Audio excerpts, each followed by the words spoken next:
Hi and welcome to the Roast Recap, a look back on the week that was. Now, we know not everyone out there can be like Roastmelian, the Roast's resident Armenian chameleon, who is sure to turn the colour of his couch every night at 8:10, or whatever the hell time they've decided to air this show.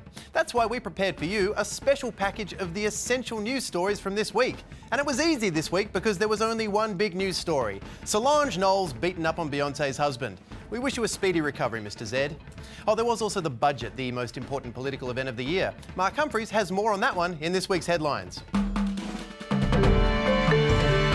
The Royal Commission into Union Corruption began yesterday, which will explain all those Liberal Party erections in coming weeks. Former Australian Workers' Union official Ralph Blewett, seen here in 2012 before he took all the hair from the top of his head and put it on the bottom, gave evidence at the trial linking former Prime Minister Julia Gillard to a union slush fund. Evidence that, if true, could have brought down the Gillard government, a task that Labor ultimately proved more than capable of accomplishing on their own. Mr. Blewett, who is a self-confessed union bagman, gave other interesting evidence. Ralph Blewett told the inquiry that at one point there was so much cash floating around that he had to bury $10,000 in his garden. He said in hindsight it was a stupid thing to do because the money got damp, so he had to take it to the Reserve Bank where they exchanged the cash for clean notes. Some bag man. I've got two words for you, Ralph. Ziploc. Also present at the commission was Julia Gillard's former boyfriend Bruce Wilson, who ended up attacking a photographer from The Australian. Further proof that there's never been a worse time to be a newspaper photographer. Julia Gillard has revealed the cover of her upcoming memoirs. So if you've been wondering what Julia's been up to, she's been up to her eyeballs in a sweet Random House cash advance. The memoirs will be titled My Story. As you can see, Gillard is begging forgiveness for such a common title. That said, My Story was better than her original title, Untitled Document 1.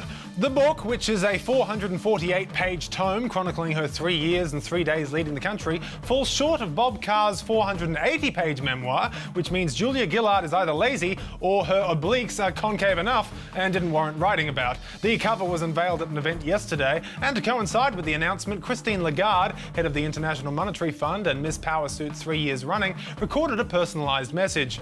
A woman is a bit like a tea bag. They're full of leaves. The best ones are named Twinings. The top bit sometimes rips off and you have to use a spoon to get them out of the cup, otherwise you burn your fingers. You only know how strong she is when you put her in hot water.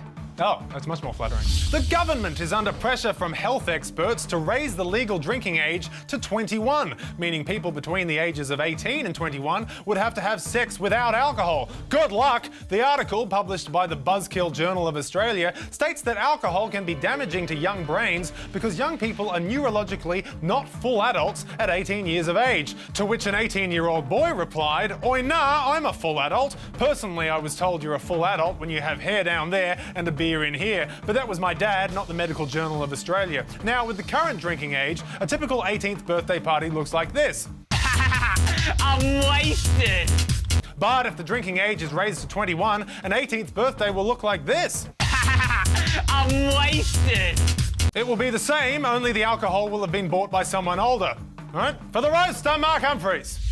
I don't even remember my 18th birthday party, and that is definitely because I drank too much and not because I didn't end up having one when no one RSVP'd. Now, in this week's budget, the coalition went hammer and tongs at Australia's deficit, trying to save as much money as possible. But as Jazz Twemlow found out, our debt situation might not be as critical as we first thought.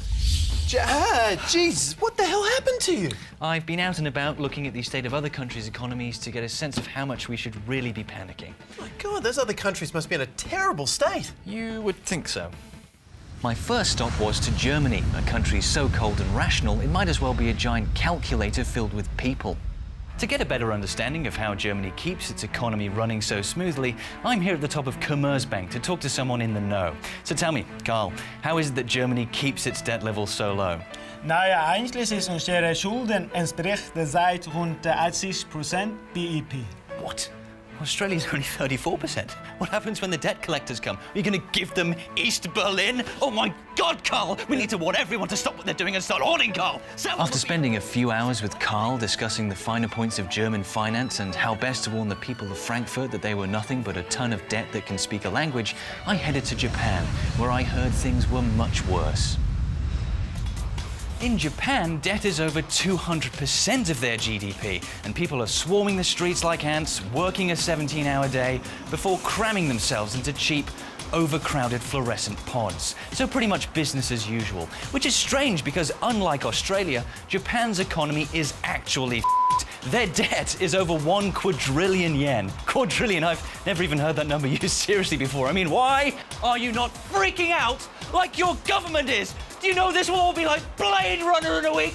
You know, at the end of Akira, where its veins come out like sausage meat and it flies in the faces of everyone walking around. Flying home, it felt good knowing that if countries like Germany and Japan can have much worse debt than us, perhaps Australia isn't going so badly. Welcome to Sydney, Australia. It's a balmy 23 degrees and our government debt has just reached 34% of GDP. That's the worst number ever! The government says we're due! No way, we have the second lowest debt level in the developed world!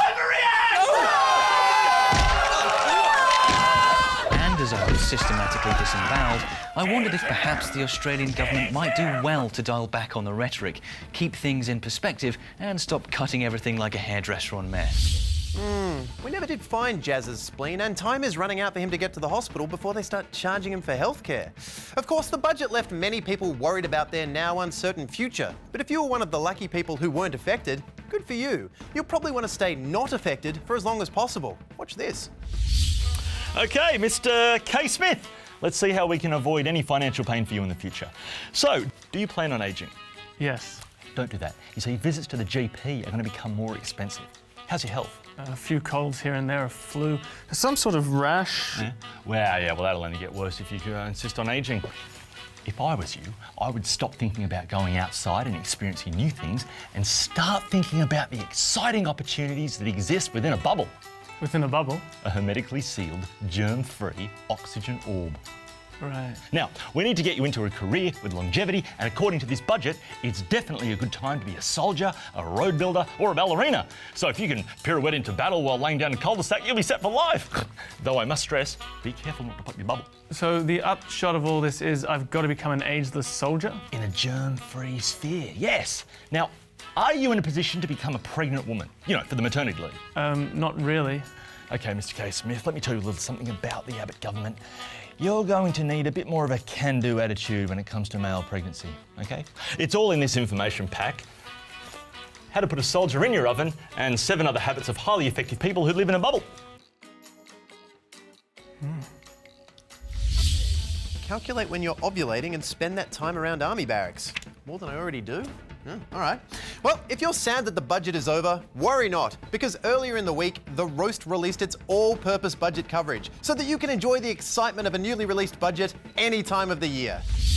The budget has just been released, so it's a good day to have written a song with a money reference.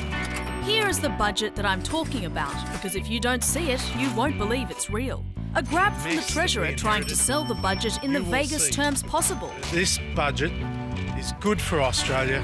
The opposition leader repeating his catchphrase. Reflects a mean agenda of broken promises and twisted priorities. And a backbencher who is rambling because they don't know what's going on. First I sold insurance, then I sold garbage bins and paintbrushes. Onto shots of old people's hands, money falling from a weird tube, and the butt of someone who didn't sign a release form. This is the 2014 budget. Titles. But how will the budget affect an arbitrary cross-section of Australian society? I'm here with an average working family, watching them prepare their average food in their average kitchen, before I ask them for their expert analysis of this highly detailed financial document, which has only just been released. I mean, sure, I like to use the things that my taxes pay for. We just don't like the idea of paying for those things. It's like they didn't write this budget just for me. Now some generic graphs you won't understand, but they must be important because why else would we be showing them? What we'll never show you is how the budget will affect the non-average Australian, such as the widower with a $6 billion fortune in offshore bank accounts who rides an electric bike to work every day, the lesbian single mother performance artist who wants to stop the boats, or the 20-year-old clean energy entrepreneur with a terminal illness. Finally, I'll stand outside Parliament House in the dark, making sweeping observations about how the budget will affect this government's opinion polls, before I go get drunk and try to hook up with Peter Harcher. From Canberra for Every News Show, I'm Reporter. And I'm host. Good night. Whoa, I better get to an army barracks.